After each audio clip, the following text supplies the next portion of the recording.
that aren't able to make it. So you'll see the recording pop up, and we'll get started in a couple more seconds. Awesome.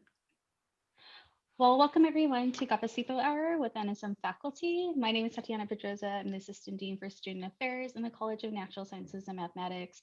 And we have with us today faculty that just want to share their story. So we're going to ask them all the questions about their lives. But we do want to make this as informal as possible. So we're just going to have a conversation with them. I will be facilitating the questions, and we'll go ahead and get started.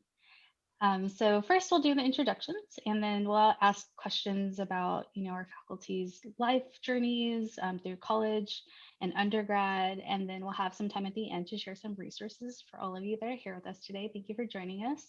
And then we have questions for you for them. We'll have some time at the end, and we have giveaways. So if you stick around to the end of this, we will have a drawing. And just some, guidelines for today. Please keep yourself on mute while the panelists are speaking, because sometimes the voices could conflict. And use the chat. So please, ask questions in the chat throughout the whole time. If we don't get to them during the session, then we'll definitely ask your questions at the end. And we will be recording this again, like I was saying, for students that aren't able to make it with us today. And I hope you have your favorite coffee mug drink with you today, so you could we'll have coffee together. But thank you again for joining us. And I just wanted to remind us, so the purpose of having the Cafecito Hour today is to hear from our NSM faculty about their journeys in academia. We're also celebrating Latinx stories in STEM because it is Latinx Heritage Month. And for those of you that don't know what that is, we basically are celebrating and honoring Latinx identities and histories. This begins on September 15th to commemorate the independence of Mexico, El Salvador, Guatemala, Costa Rica, Nicaragua, Honduras, Chile, and those who also celebrate their independence from Spain in the month of September. And this ends on October 15th, which is Dia de la Raza, on October 12th to honor those and recognize those and celebrate Indigenous peoples of Latin America. So we're celebrating that all this month. So thank you for joining us. And now for our faculty. So we'll go ahead and we'll get started. So first, if you could please introduce your name. What is your favorite mug? I hope you brought it with you today. And where did you go to undergrad and graduate school? So Laura, I'll start with you. Okay, so my name is Laura Arce, and this is my favorite mug. And you can see here that it is a clay mug or of barro, and I bought it in Tlaquepaque, Jalisco, which is one of my favorite artisan towns. And I like it because it's a reminder of my last visit there, which was probably about 5 years ago. And I actually got my associate degree from Fullerton College in liberal studies. And then I got my bachelor's at Cal State Fullerton. I'm a Titan. And I did my PhD at UCI. So I am a true and true public school girl. So I'm very proud of that. Thank you. Marcus? Morning, everybody. I don't drink coffee, but I do have a mug. So this was given to me by a student last year that graduated. It's a DNA gel on a mug that he ran in the lab. So he took one of his results and put it on a mug and gave it to me as a gift. And I think it's just reflective of my interactions with students is very personal. So I tend to give me a lot of things. And these things are tied to what they're doing in the lab. And hopefully, they take something valuable, not just DNA gels, but, an experience that hopefully helps them, progress in life. Where I went to undergrad, I went to a small liberal arts college in Iowa called Grinnell College. It's like the middle of cornfield. It's crazy. So it's only less than 2,000 students. And then I got my PhD at the University of Colorado School of Medicine in biochemistry. And I studied viruses. And I still study viruses. Thank you so much. Roberta?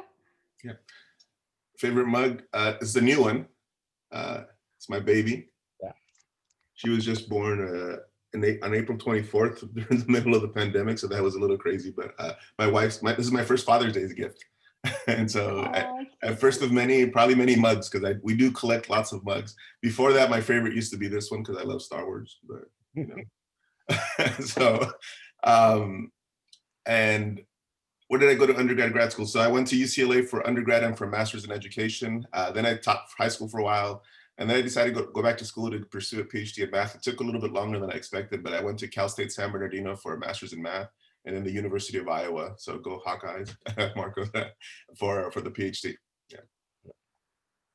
Awesome. Thank you so much. Just to talk a little bit before college. So maybe as a kid, if you want to add to kind of explore, share with us, like, did you want to be a professor as a child? Maybe share with us like where you grew up, what affected maybe growing up, like your academic journey, and what role did your family play in your journey? So you don't have to answer all these questions, but if any of these are relevant for you, whoever wants to start. I'll go ahead and start. I think it's really relevant to the students because a lot of our students are local, as I am.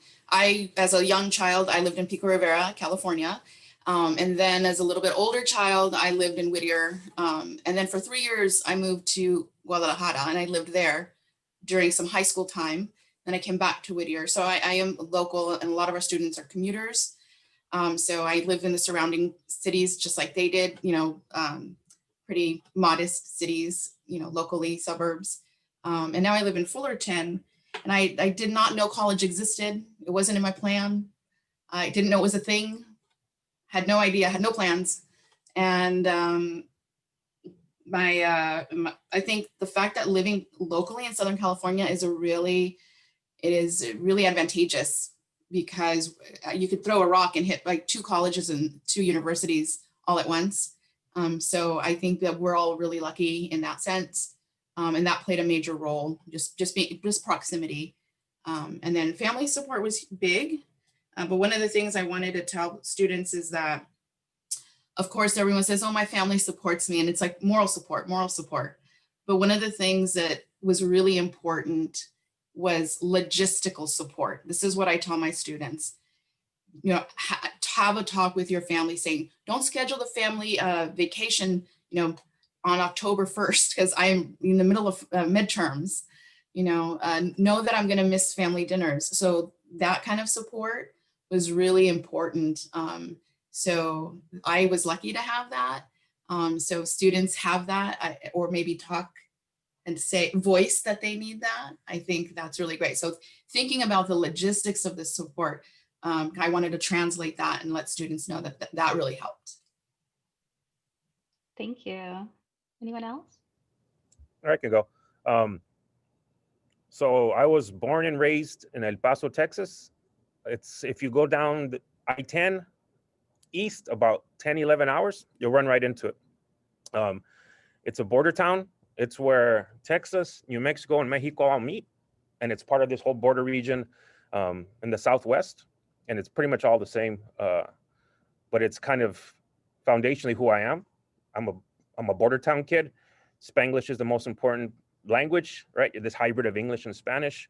I grew up in the lower valley of that place, which is south of the freeway, which is a little bit more, I don't know. It's not dangerous, but people don't want to live there sometimes. But I grew up there and I thought it was the best life ever. And it's who I am. Culturally, it's very, rich. Family is important. I grew up with so many primos and primas and tios, and it's insane, right? It's like an army of people, no matter where you're going. And I love growing up that way. It was just so, foundationally, it made me who I am. And then I got a cold call. I was going to University of Texas. My mom's a teacher. So she told me, you got to go to college. And I said, okay. So I was going to University of Texas with some friends, right? Where I'm from, not many people go to college. So I got a couple friends that were like, we're going to do this together because we were kind of scared. But I got cold called from a football coach in Iowa. And he said, do you want to come to Iowa and play football? I was like, I don't know where Iowa is.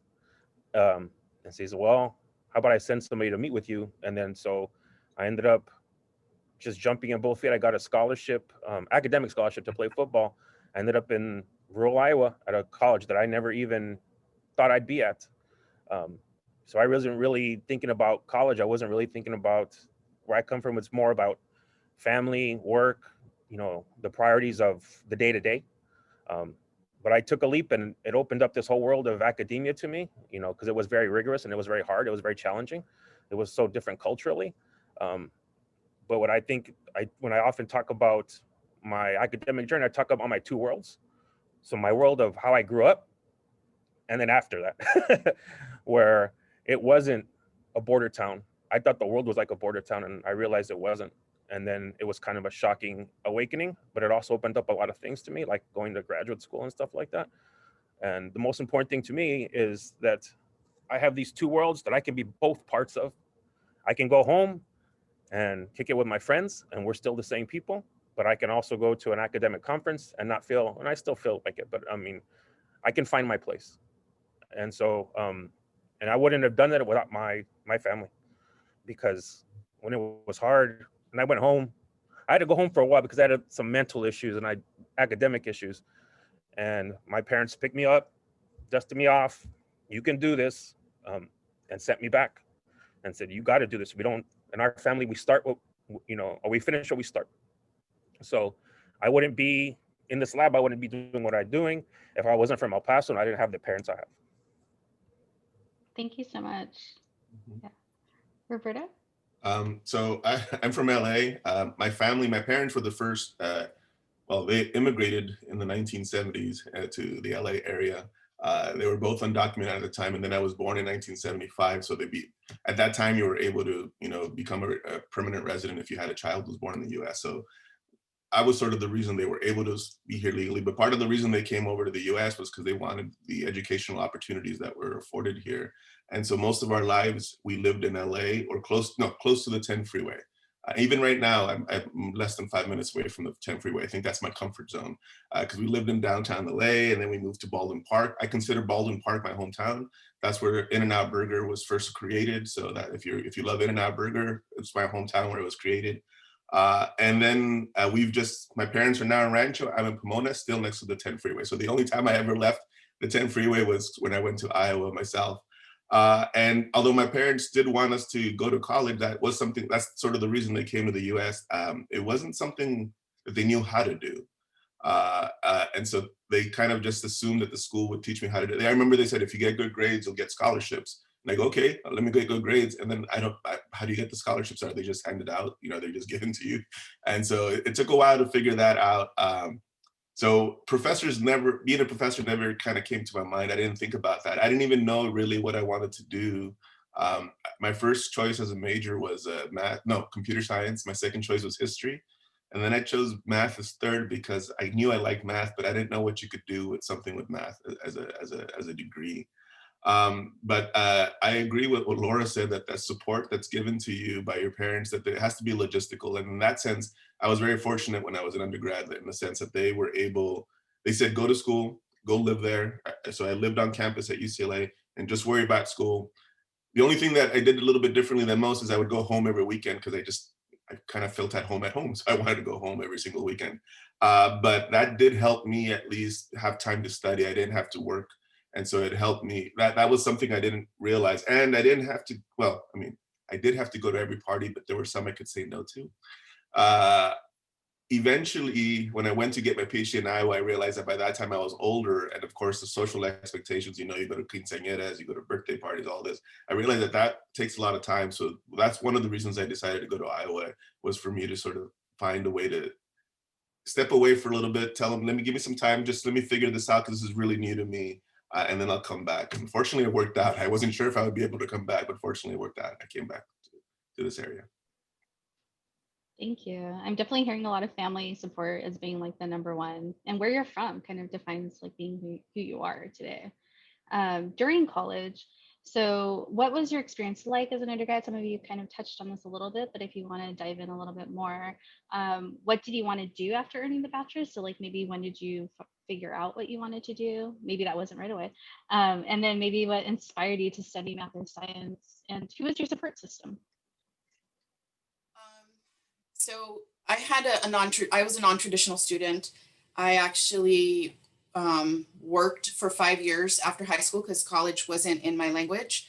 I'm a first generation college student, and kind of the same thing I hear. It's the day-to-day, how are you going to make money to contribute to the family, to the household, get a job, work as many hours as you can. And that's it. That was the plan. So I waited 5 years. One of the things that I did during that time is I worked for a group of ophthalmologists and optometrists, and they really saw the potential, and they just needled me to go back to college. And that's what I did. So I did actually a little bit of Rio Hondo, Fullerton College, you know, 1 class a semester, 2 classes a semester. And of course they wanted for me to, you know, become an optometrist or an ophthalmologist like them. And so that's how I chose biology to begin with, because that's what you need for a pre-health profession. And I very quickly realized that I liked science immediately. And so I was good at it. I liked it. I enjoyed it. I enjoyed meeting the people, all the new experience. It was a new world. And like what Marcos is saying, it's a completely different world. And to their disappointment, or I don't know, they're probably happy, but I decided immediately when I liked science that I wouldn't go get my PhD. So I knew, because I had 5 years of life outside of college. So I kind of had time to mature.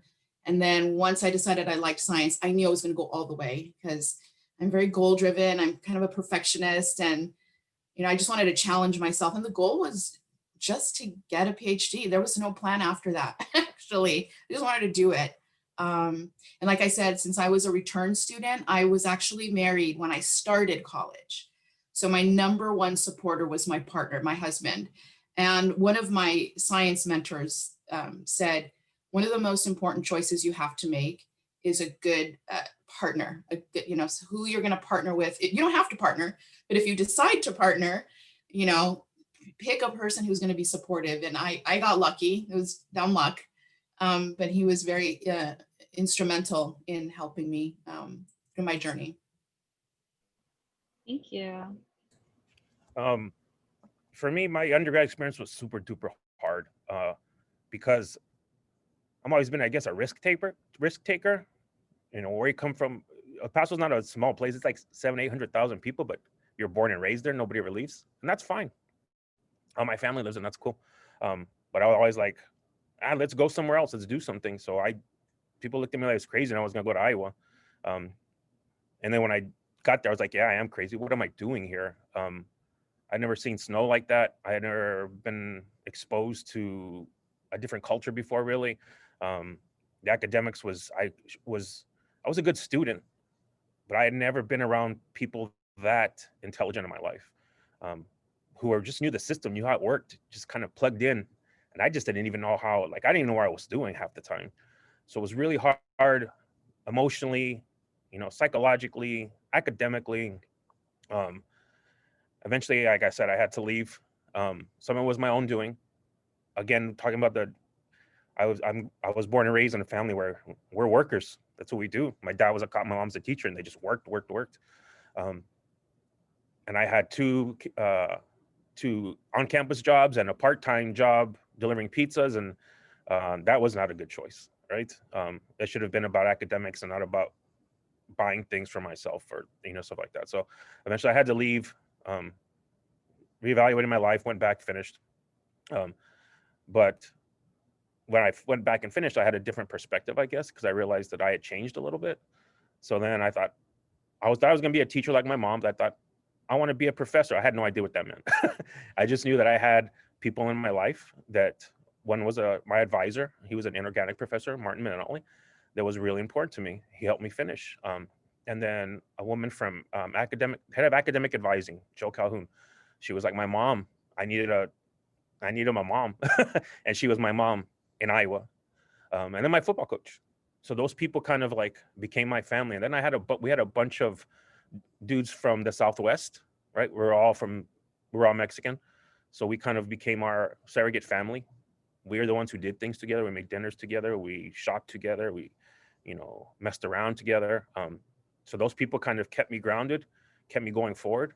And then I just thought I wanted to be a professor without understanding what that meant, because I just wanted to be like my mom and help people. I didn't realize how hard it was going to be. Thank you. Roberta? Okay.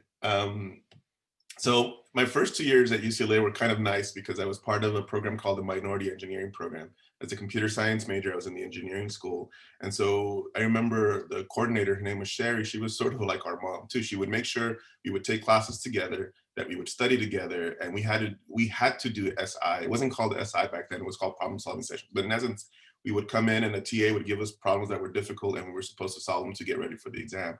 So those first 2 years were really great in that sense. I had a nice little community I felt a part of, and I was successful because I had a had a nice support system that I didn't realize back then that I had that. To me, it was just like that's how college was supposed to be. But then in the middle, in those 2 years, I realized that computer science wasn't going to be my major. I didn't feel adequate was I guess the best word. I felt like I was a little bit behind everybody else. I didn't even own a computer, and everybody else was finishing the projects way faster than I was. And I didn't realize they've been programming since high school. So I definitely felt like I wasn't going to be able to compete in the area. But at that time, I think I felt more like this isn't for me. This is too hard. Not knowing that I had some disadvantages to work against here. So, but math, we had those problem solving sessions, and I really enjoyed it, and I liked solving those problems, and the professors that Sherry picked for us were really good. So I was able to learn a lot, and I felt really well prepared. And so then I decided to switch to math. Of course, my junior year, since I wasn't in engineering anymore, I couldn't be part of that program. So I sort of lost that support, and I took my first linear algebra class. And I remember my first homework assignment was a 0 because I was still writing 2-column proofs the way they teach you in geometry. And my professor said that, oh no, my TA said, we don't write 2-column proofs in college. I wouldn't know that. Like, how would I know that you don't write 2-column proofs? And so luckily, again, I started teaching for the academic advancement program, similar to the Student Success Center, but focused on minority students at the university, at the whole university. And so I got to tutor there. I got to meet a lot of people. I got to go to things like this to kind of learn more about, what services were there. But that became my community. It was a nice place to go back and help out, to help people with math. And at the same time, tutoring helped me learn how to learn on my own, which was good and bad. I mean, I learned how to read a math book, so I was able to do well in math, but it made me sort of too independent, so where I didn't really learn how to collaborate. So all those lessons learned in those first 2 years, I didn't transfer to anything later. And so I tried to do it all by myself. I mean, I did it, but it was, I didn't ask for help, which I needed, because when I was going to finish, I didn't know what to do. I thought, what do you do with math? The only people I knew were teachers. I thought, why not teach? There was a nice little program for us where we were able to take education courses our senior year. And after we graduated, we were able to earn a master's and a credential, which was good because you get paid more. And so I thought that was a really neat program. 5 years, and I'd be, I'd get a master's and have a job, which is the way it worked out. But I didn't know that I could be a professor. But there was someone there that tried to tell me. I just didn't know how to listen. There was one professor in particular who I went to ask her for a letter of recommendation for this master's program. And she told me that she thought it was a waste that I was going to be a teacher. And at first it hurt, because I had already thought, what do you mean a waste? This is something I want to do. I want to go help. I want to go back to my high school and teach there. I don't see how it's a waste. But it kind of stuck in my head for a real long time, because eventually I realized that what she meant was that I could pursue a higher degree in math if I wanted to, that I did have the ability, I had the capacity, I had the work, the drive, everything I needed to do that, but I just didn't ask or confirm or go back. I just got a little offended, but I didn't say anything because I wanted my letter of rec, and I never went back, and then realized, okay, actually she said, it took me a while to figure out she meant that I could do this. And so it was good that she said it, because eventually I decided to come back and get a PhD in math, just because, I thought I needed to fulfill this potential I was telling my students about. But yeah, that's sort of my story with undergrad. It started off really good, and then I didn't know how to take those lessons and apply them later on. And I'm really lucky I kind of made it, I think. Yeah, thank you. And I'm definitely hearing a lot of support systems from home, right? And then also like at college. I'm hearing the plugs for SI tutoring and advising. Thank you all for that. But also too, like those messages, like somebody telling you and tapping you to do something that you never thought of before. So maybe going into mentorship, and Roberto, I think you talked on this a little bit more, but if anyone else wants to share, so was there a particular faculty mentor or advisor, and how did you find them, or did they find you? And what was their impact? So I know, Roberto, we kind of touched on this, but anyone else, if you want to share. I can go ahead and share. You'll probably recognize some of these names because I was at Cal State Fullerton. But the two individuals that impacted my career the most was Dr. Bob Cook, who's now retired, was in the Department of Biology at Fullerton, and also Dr. Amy Beth Cohen, who is currently on the faculty in the Department of Biology. And it's kind of an interesting story. So I knew, like I said, because I had, my 5 years to kind of grow up in the real world, and then I was very focused, but I knew I didn't know how to achieve getting a PhD. And I agree that you have to start early, and that the first couple of years are really critical. So I went to the Career Center and I said, I want to get a PhD. I don't know how to do it. I need help. So the woman looked up, information. She said, go back to your department, talk to Dr. Cook. He has a program that might fit for you because you want to get your PhD. And I'm Mexican American. So, okay. So I went to him. I told him what I wanted to do. He interviewed me. I got a call. He said, you've been accepted to the MARC program, which is now the Maximizing Access to Research Careers. And I had told him, thank you, great. And he said, we need to place you in a lab. And I said, okay, I'm interested in diabetes, cancer, some human disease. And he said, I've got the perfect lab for you. And I'm thinking, okay, what is it going to be? And he said, I have this mentor, Dr. Amy Beth Cohen. I said, well, what does she do? He says, she does plant research, photosynthesis. Like, that's not disease at all. That's probably as far from disease as you could possibly get. And I said, okay. And he said, I know it's not any disease model, but she is a good fit for you. I know her personality. She's young. She was a new faculty at the time, only been there a year. She's young. She's gonna, you guys, your personalities are gonna fit. And kind of like also what was said earlier, I deferred to him. I knew I didn't know. And seeking advice is one thing, but the most important part of seeking advice is taking advice. And that's one of the things I tell my students. I knew I didn't know. And I had it, I'm set in my head that I wanted to do disease, but he saw the bigger picture, and he was right. And she and I are like this ever since. And he actually brought me in to do some lecturing after I finished my PhD. She kept me on. She made, she and I were, leading the MARC program. She was the director. I was the assistant director for 5 years. And now I'm the RCP director. So they've both really shepherded my career, and I wouldn't be a Titan without them. So seek the advice, but listen to the advice, because they know better. Thank you. Marcus, do you want to share? So I think I mentioned the head of academic advising. She really kind of like, I have problems with confidence, right? And she's the one who kind of like helped build me up and just gave me some, like a mom, some value and some worth. And academically, like I said, my advisor.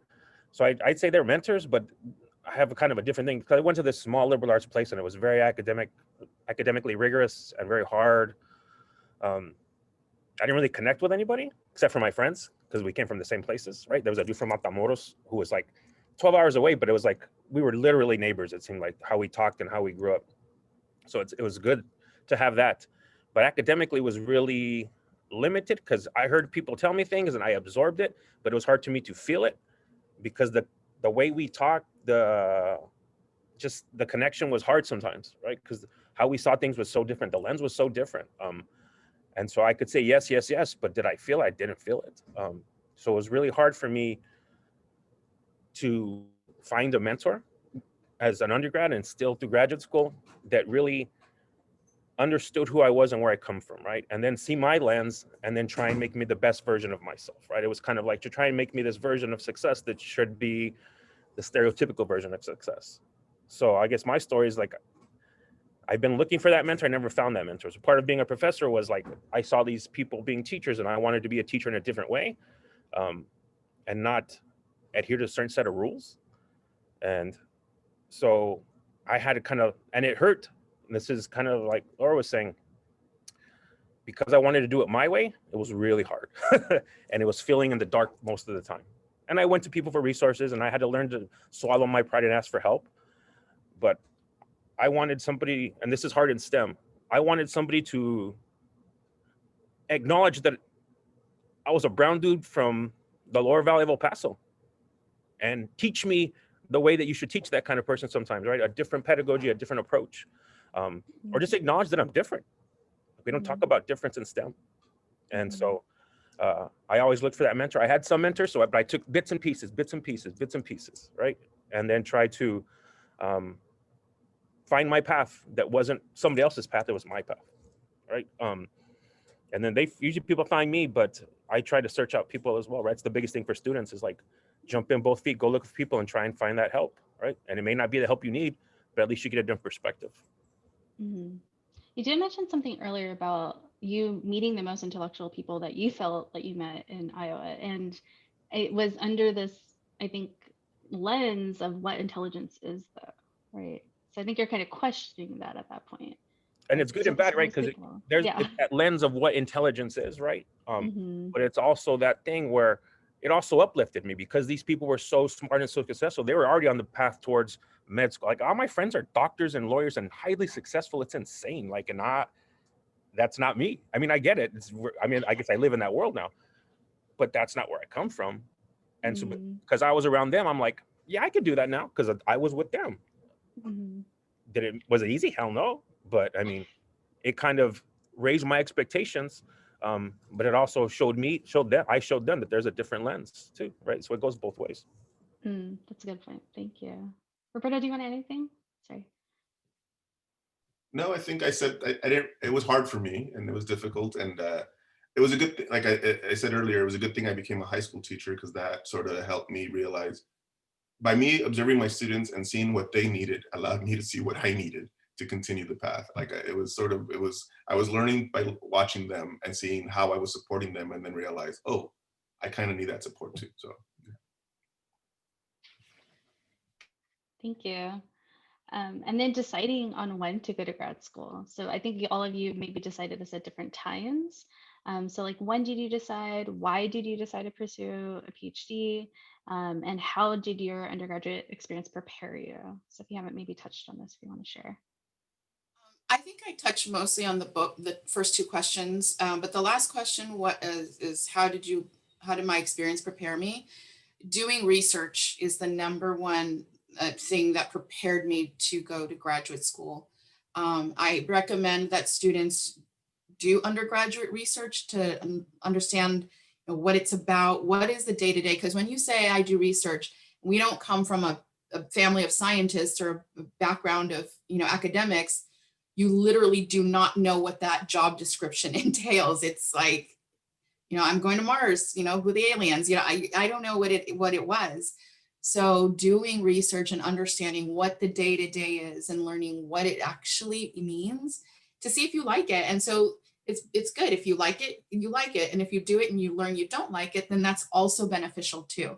I highly encourage students to say, this is not for me. And thank you for the experience. And at the end of the semester, to be honest. So if it's a summer research, if it's semester research, intramural, extramural, volunteering at a company, again, we're in SoCal. So there's so many companies around there. And it's not easy to approach people. That's, I think, the most intimidating thing. You just got to get out of your comfort zone if you can and ask for help. But do research, and that's the best thing, I think. I touched on it too, right? So when you wanted to go to graduate school, so going to that rigorous, academically challenging place raised my expectations and showed me I wanted to be a teacher in a different way. Did I know what that meant? Hell no. But I just jumped in with both feet. I figured like going to college in Iowa, I just figured I'll figure it out and my family will support me. And they did. But I didn't know if I could do it because I grew up like doing hard jobs, right? Like construction, delivering furniture, busting tables, right? All that stuff. That's how I supported myself. And I didn't know if I could like function only academically. Like I needed physical work because it made me feel valuable. And I had to have a different mindset that, no, this is a valuable work too. Just because you're not sweating and maybe you're not bleeding, that it's not lesser. So I went to work in a lab for 2 years to make sure that I could do research and be okay with it. And then understand the process of going to grad school and the GRE and all that stuff. And then my undergrad prepared me because I had to learn I grew up with a bunch of rough dudes. And we were kind of rough. And we don't show weakness, and that machismo thing, and to the nth degree. And I had to learn how to get rid of all that stuff and be vulnerable and ask for help and learn how to work in a different way, not physically but mentally.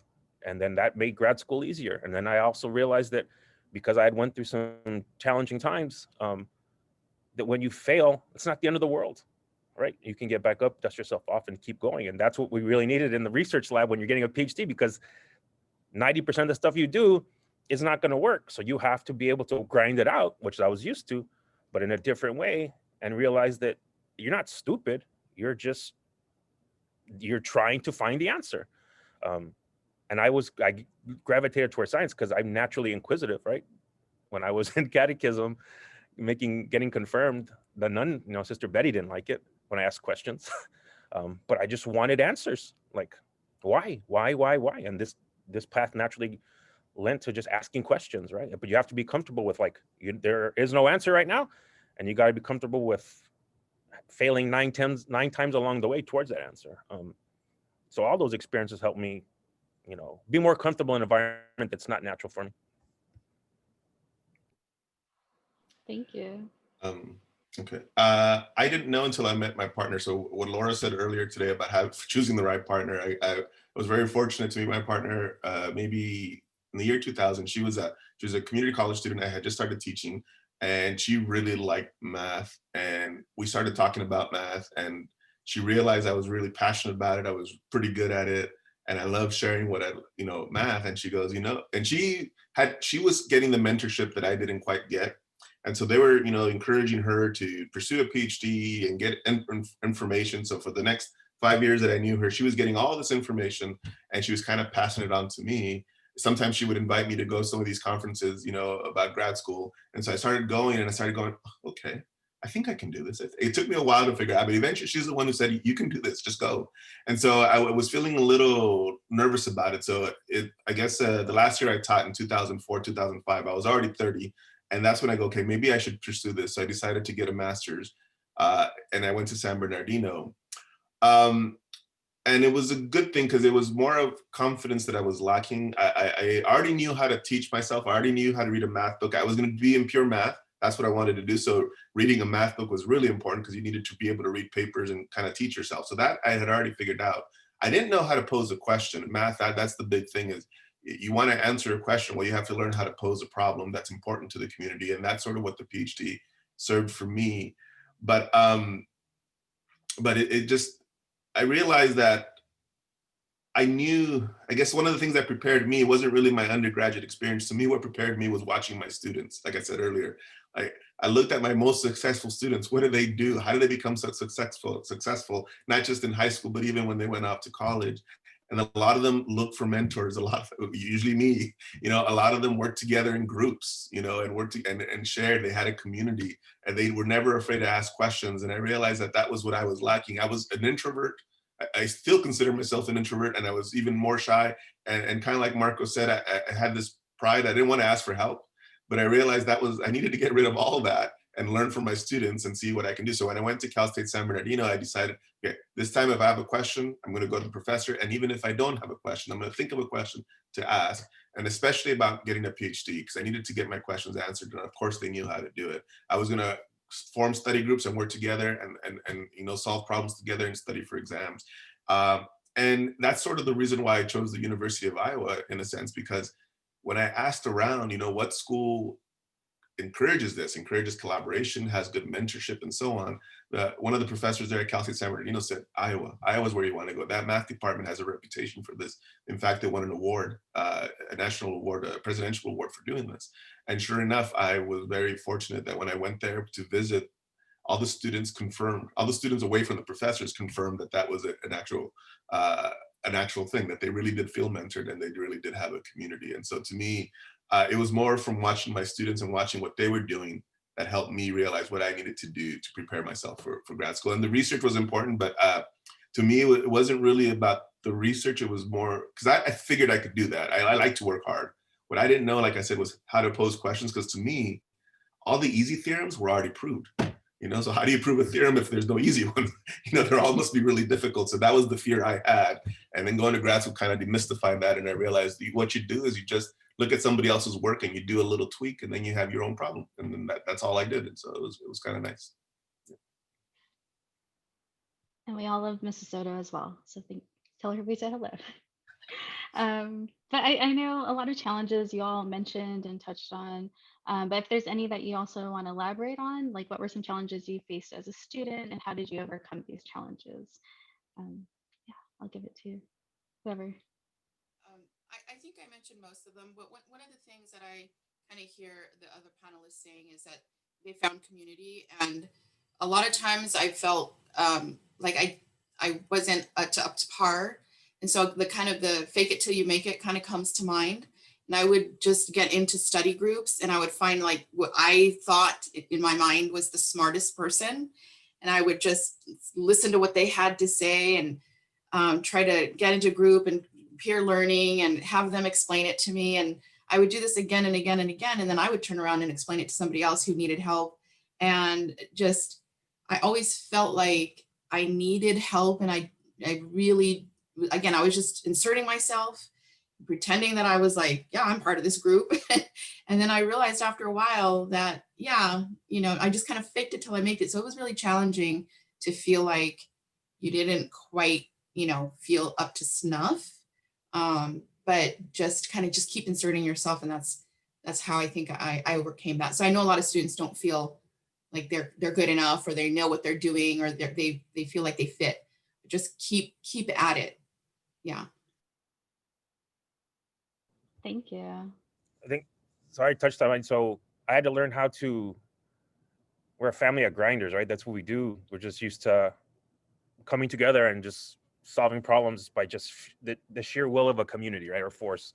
Um, I had to learn how to adjust my lens and figure out how to not grind physically, but grind mentally.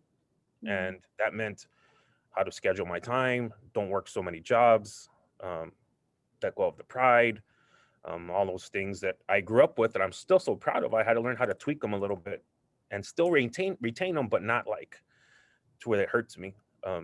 So it's just a different lens, right? And then go home and then people look at you different. Ah, you changed. Has cambiado. No, I'm the same dude, right?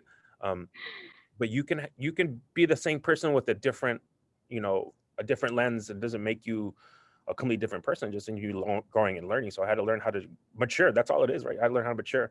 And then, I don't have to, it is what it is, right? Because I went to Iowa, maybe Roberto can talk about this too, but I was in rural Iowa. Um, I grew up in a place where Spanish was as common as English. And, find a panaderia by just walking around the corner. And that was in Iowa. So culturally, it was really hard. But then experiencing otherness, right? Having people look at you funny, having a woman clutch your purse for the first time when you sit next to her, just feeling like being stared at. Like I had never felt that in my life. And it was just so like, I read about it, I knew it existed. I was like, nah, that's not real. That's like old school. That's history. No, that was a real deal, right? And I had to learn how to navigate all this stuff. And luckily I had my friends because we figured it out together. So I had to rely on my community again to like, man, I'm not crazy. This is real. Thank you. Yeah, I got to concur with Marcos. It was different to be in Iowa and to be stared at. And, my friend actually had the cops call on him the day before the day of his qualifying exam. We had an exam at 8 a.m. in a building different than the math building. So he was walking around. He's from Puerto Rico. And I guess he looked suspicious to someone. I don't know. He doesn't look suspicious to me. But the cops, when I got there, because I was the second one to arrive, because you have to be there early, I saw the cops surrounding him and questioning him. And of course, I asked, what's going on? He goes, they don't believe that we have an exam. I go, yeah, we have an exam. And of course, they didn't believe me either. And it wasn't until, one of our classmates who was white, a female, told the cops that we didn't have an exam that they finally said, okay.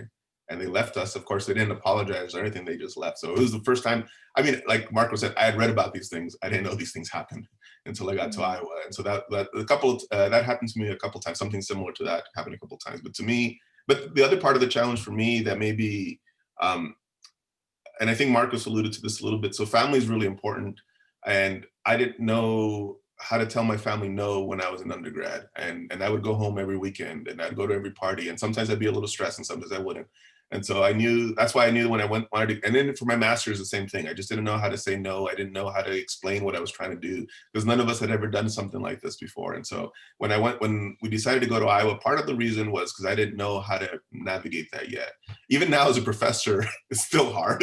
I still want you to be there all the time, but now at least I know I can have a conversation. Look, I have a lot of work, I got to do this. And so they understand a little bit better. But going to Iowa was actually not just good for me, but I think it was good for my family to realize that they could live, if I was a little far away, they'd be okay. They wasn't going to be that bad. And so for me, that was the hardest thing, though, is to be away from family, because that's who I would go to whenever, anything was going wrong. And you're so used to seeing them all the time. But it was a good growth experience for my wife, for me. And now, like I said, we're back. And so now we're able to enjoy time with them. And now I'm able to ask for time if I need it. And they understand what we're doing a little bit better. And they realize that the job is different than when I was a high school teacher. But it's still it's something that I think that they recognize now more what it is. And now we have cousins that ask me, how do you get a PhD and what do you do? So it's kind of cool. Thank you so much. And I definitely feel you, Laura, with the fake it till you make it. Still applies today, I feel like. But I think it's because of these spaces, right, that we feel like we don't belong in. And I think like Roberto Marcos in Iowa, you like saw that really evidently, right? Like really in your face. And it was, really overt. And I think, maybe in other spaces it might not seem that way, but you still get this feeling like I gotta fit in, or like I don't fit in. Like, how do I fit in? And I think that's what you all kind of, are probably, had to figure out, especially in graduate school, right? And figuring out, what the steps that you took to overcome that. So thank you for sharing. I really appreciate that.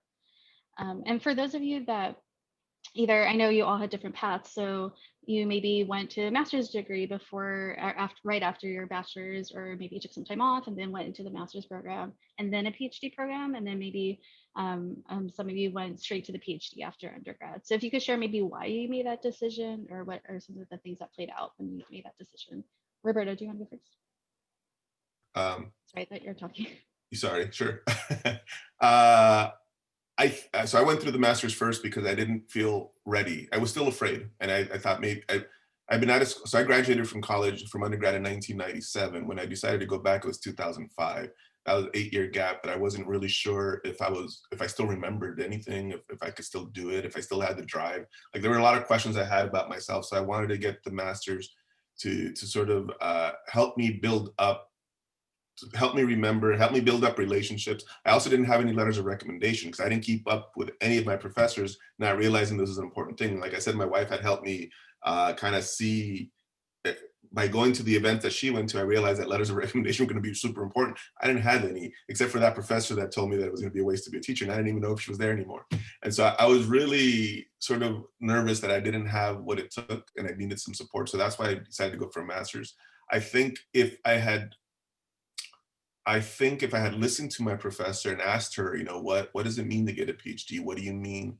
How does that happen? What should I do? Then maybe I would have gone for a PhD straight.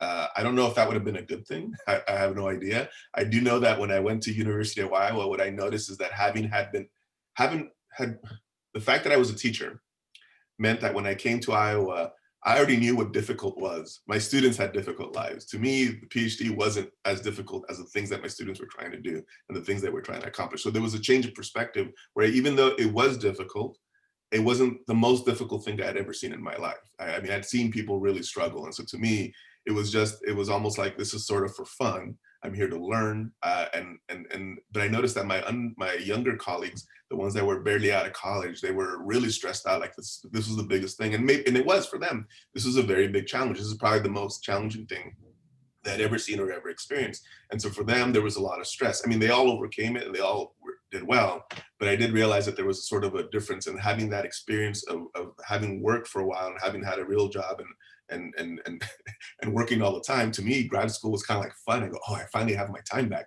I don't have to wake up at 4 a.m. to teach at 6:30 and then work till 5 or 6 p.m., have dinner, take a nap, and then work again. Like, it was just a different lifestyle that felt a little bit more, it felt a little bit easier. But so I don't know. I really don't know. I know for me, it worked out well. But I do think that if I'd listened to the professor, I would have gone straight. And then I don't know what happened. I don't know if I'd be here right now. So that's something I just don't get. Yeah. Thank you. For me, I just listened to my professor because he's the only person who knew about this path, right? So my advisor, Martin Manelli, said, just go get the PhD.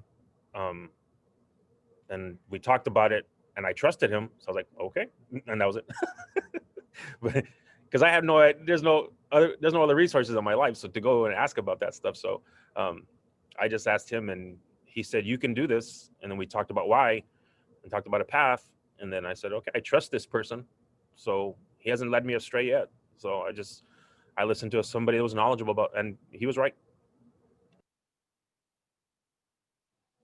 Thank you. Laura, do you want to share anything? I think I mostly touch on this, but I'll just say that the way I found the place I wanted to go for a PhD was going to a seminar. And so coming here, the students that are here today and the students who are going to watch later on the recording, I figured out that by going to a seminar in the Department of Biology that I absolutely fell in love with the research that was being presented by a woman in the College of Medicine over at UCI.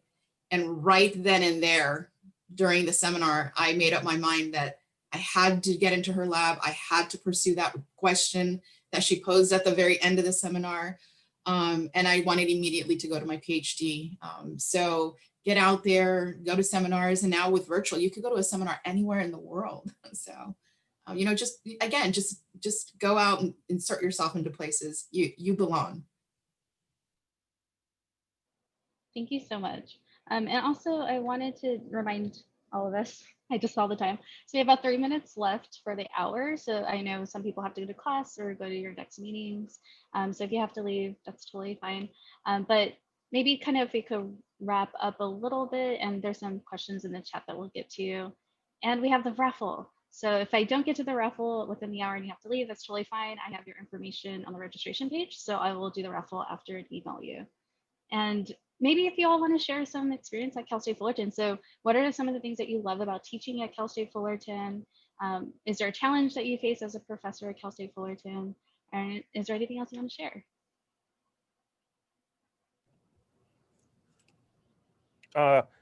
I'm just gonna answer. Somebody in the chat had a question for me, right? Janice had a question, so I'll answer a question with this prompt. She asked me, like, is it hard to be in California, right? Because I know her because we've been in contact, and she's down this path getting her PhD, right? Mark Scholar and doing really well. NSF fellowship, awesome. And so my first job was in Minnesota, actually. I moved here from Minnesota. My first tenure track job was in Minnesota, a small liberal arts college, because that's my world. And that's where people were comfortable with me. And I was invited to apply for a position. I thought I'd never live in the Midwest again, but I went there. And to Roberto's point, the first day I'm at my old job with my wife and a brand new baby and a toddler, and I walk in the building with my own set of keys for my own lab, my own office, I got security called on me. It was very disappointing, right? And I can tell you so many other stories about being mistaken for the janitor, all this stuff, right? So her question was, is being California, hard, being away from my family? It's better than Minnesota, right? So just because you think one thing is bad doesn't mean it's bad. Think about other things, right? In the context, I had a great time at McAllister. I learned how to, be an advocate for students, how to grow and mature as a professor. I learned how to run a lab. I learned how to do all these things. I needed to do big at the job. But when I was at that place, I knew these students were going to be naturally successful, and there was a lot of wealth and privilege there, and a lot of things that are still foreign to me. And I wanted to find a place that success wasn't guaranteed for students, right? It was a dicier path where I felt like I'd be more invested in a process and more invested in students. And it wasn't going to be just the ones in the margins. It was going to be most students like that. So when I looked for jobs again, I wanted a place that cared about research, cared about teaching, and had a population of students that I could be comfortable with culturally and be myself, and have not looking at me like I'm a zoo animal, right? And so I got it. I had some interviews. I got this place. I got an offer here, and it met all those things. And I'm so happy because, like this mug, I even just got he's first gen. His mother emigrated here. He still goes back to Mexico a lot. His dad isn't in the picture. I'm not trying to give people, but I mean, these are my friends too. He's basically my friends I grew up with. and he just got an interview at UCLA School of Dentistry last week. He's got other interviews, and I helped him on that path, and he sees me and he can see himself, right? And so I wanted a place where, you know, the students can find themselves in you and then see themselves doing the same, right? And I like it here. I love it here. I'm not going to leave, because what's the point, right? You search for these jobs and they're so hard to get. I wake up every day feeling blessed because my students, I love them. They love me. I love my job. I love to teach them. I love to challenge them, and they like to challenge me. And that's what it should be. Thank you so much. Anyone else?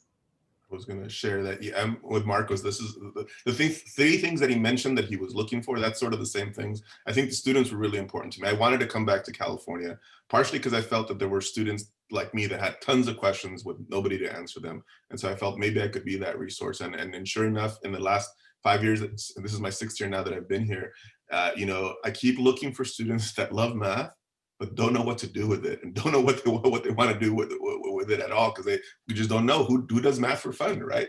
And so the 2 of my students that I met my first semester here are first year grad students at Emory University. They're getting their PhD in pure math.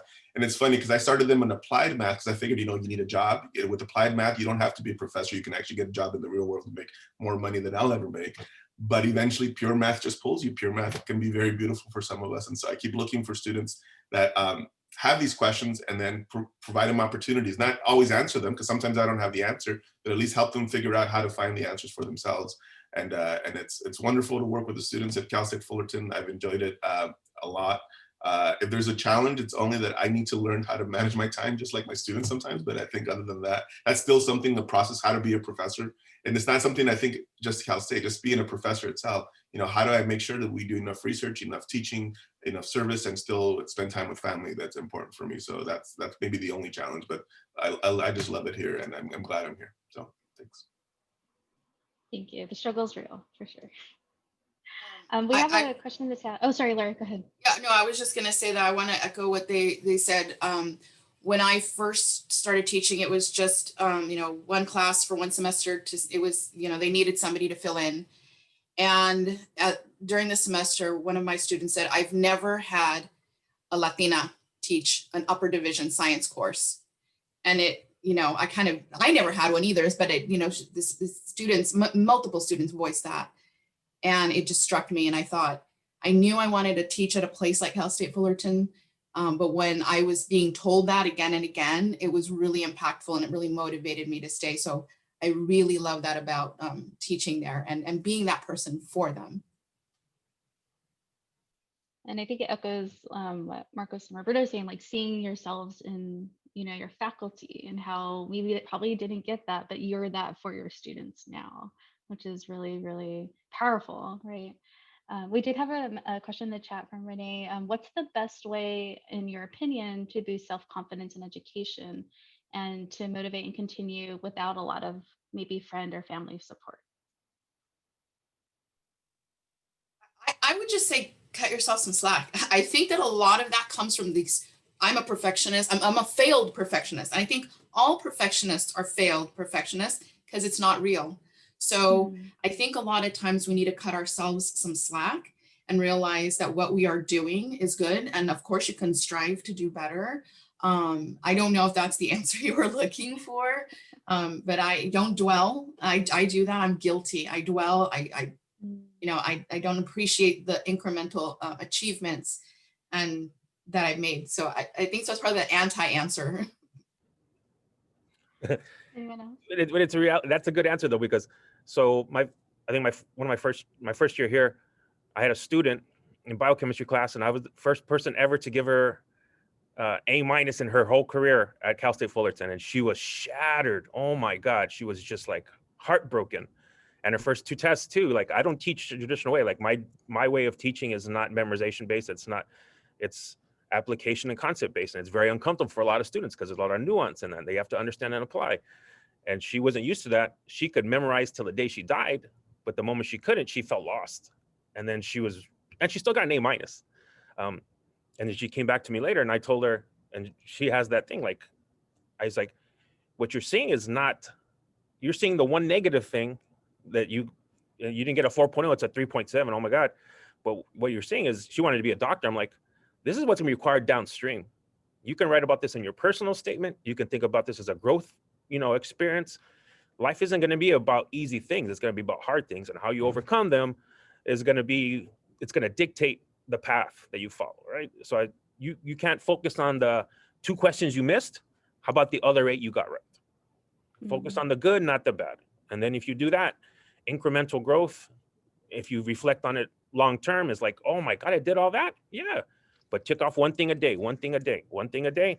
And that incremental stuff will eventually snowball into this thing where you can be proud of yourself, right? Be proud of yourself. And it's okay. And if your family isn't proud of you, I have a student from my old school.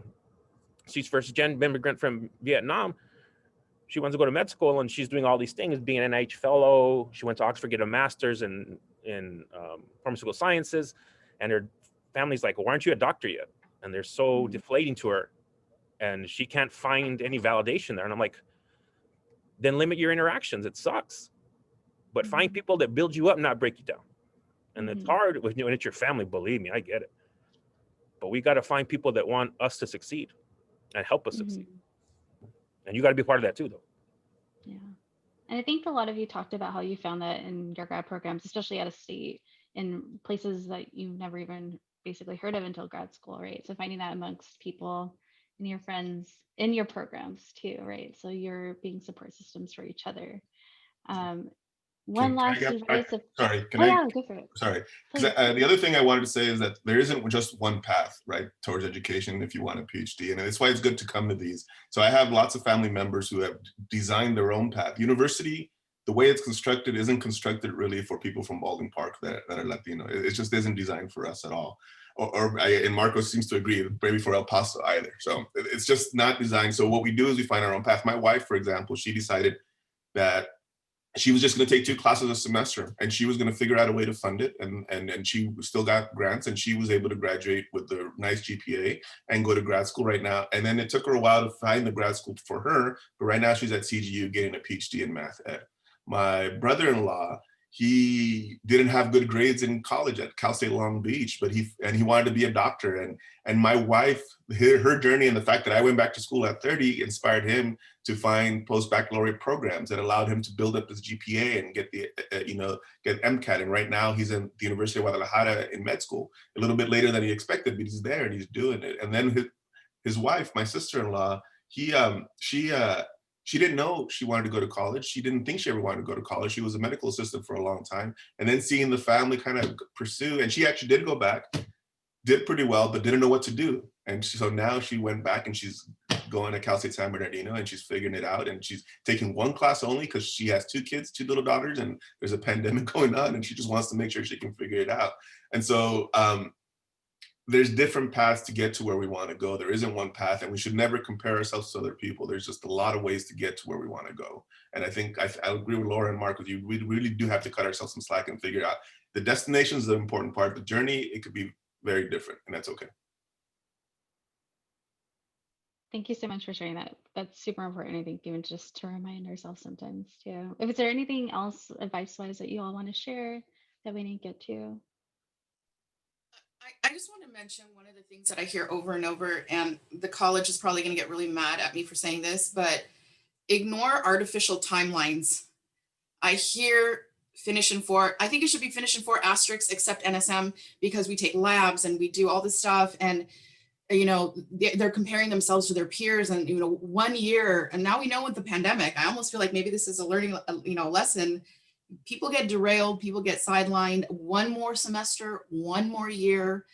Do it in a timeline that fits your learning style. Do it in a timeline that fits your life, your mental health, your well-being, your enjoyment. It should be, more time for research. Yes. So, but yeah, the artificial timelines put so much pressure. It's artificial and external. So again, I that's my advice. I hear that a lot. Yeah, it's not a race, right? It's not a sprint, it's a marathon. It's about finishing, like Roberto said. It's not about trying to be the first person. You got to take something. I think it's really important, especially right now, because NSM specifically, right, or the STEM that it's a hard path. Again, we choose not to see culture and not to see gender and not to see otherness, but that's also the problem. So what we have to do is find our own path, get into the system, make it more inclusive. But we only do it by participating. And if it takes a long time, it is what it is, right? There's value in that path because then you bring a different lens, a different experience. It took me a lot longer to do it than most people, but I learned so much along the way, and it's valuable. Don't devalue those little things that other people don't value because they don't understand it, right? The struggle and the culture and the, having to overcome obstacles that nobody's ever had to deal with by getting the cops calling you trying to do your qualifying exams. That's ridiculous, right? And a lot of people don't have to deal with that. But that will filter down to our students, that will filter down to our families. But we all have to participate for things to change. So don't run away, run towards and engage it, because that's the only way things change. Thank you so much. Yeah. Roberto, do you want anything? Just find a mentor. I think that is the one thing. Is find a mentor. Is the one thing I learned from my experiences, that I needed mentoring. And so, and especially most of us are academics. So if you don't want to be a professor, still find a mentor. Find one that's not in academia. Or you can come to us and ask us. Maybe we can connect you to someone. But still, find a mentor. That's really, really important. Thank you all so much. And we wanted to also provide resources, right, for the students that are here with us today. Roberto, do you want to talk about the first Sure. website? Can I share the website like live? Yeah, go for it. I think, Laura, do you have the share option to let him share? Yeah. Oh, there you go. Perfect. Yeah. Right. So this is something I wish there was around when I was a young mathematician. It would have been nice to know that there were other Latinx mathematicians. There were some around the country, not too many, but this is a calendar that's now been in existence for, let me see, this is the 5th year that we're doing it. And every day of Latinx, of Hispanic Heritage Month, we highlight mathematicians that are Latino or Latinx across the country. So if you want to know more about the different paths that have been taken, because all of us have different paths, we tell our story kind of similar to here. And so you can read about mathematicians and what they study and how it went for them.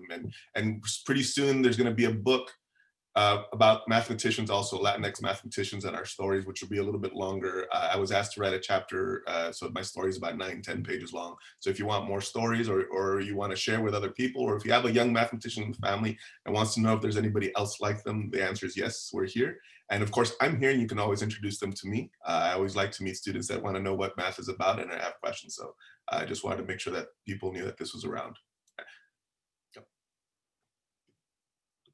Thank you. And Laura, do you want to talk about RCP and maybe share the website? Yeah, I just placed the website into the chat box because I know people like to copy paste, and I know that'll be available. So RCP is a research careers preparatory program, and it is for students who want to go into a research career in any capacity. You don't have to be aiming for a PhD. You could go into research immediately after your bachelor's. Industry, academia, government, even clinical research. So any kind of research capacity. It is a 1-year program. It's aimed for sophomores, but we take seniors often because a lot of times the students don't learn about these programs until later. And I recently started taking more seniors, and it's great because they really enrich the cohort. And a lot of times we prepare students, if we do get them early enough, for the other more rigorous course programs like BSCR, SERP, MARC, and others. So I posted it in the chat, the RCP website. And so we're accepting applications in May, so the spring, for the following year. So that's how our timeline runs.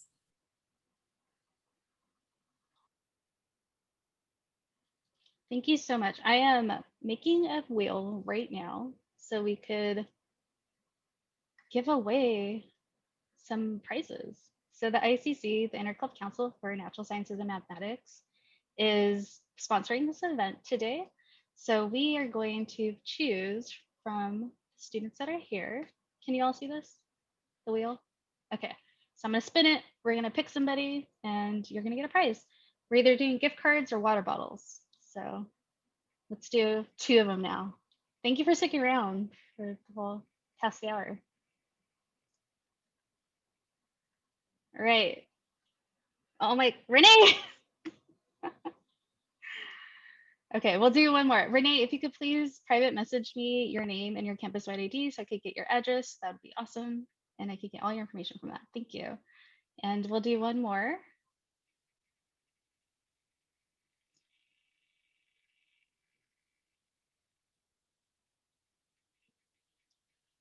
This is so intense. Ryan. Yeah, thank you both or everyone for sticking around and coming to this event. I also wanted to jump back to the PowerPoint real quick. So if you didn't get a chance to get the links for RCP or sorry, Leptisms, please screenshot them, share them with other people. I also wanted to do a plug, shameless plug for our team. So if you are looking for advisors or you just don't know where to start, we're your student success team. Brittany was here a second ago, and so was Sam. We have Shonda, our career specialist, and Anais Perez. She's our grad assistant. So follow us on Instagram. That's probably the best way to get information for more events like this. And we also have our email here. So if you want to email us, follow us on Instagram. That would be probably the best way to get a hold of us and to also, like I said, get to know more students, get involved, attend more events like this. Like we're saying that these are super important. But I really, really, really want to thank you for all the faculty that are here as well. So thank you, Dr. Arce, Dr. Ortega, and Dr. Soto for joining us and for being here and sharing your stories, being open and honest. That we appreciate it. I appreciate it. I know it spoke to me, so I'm sure it spoke to our students.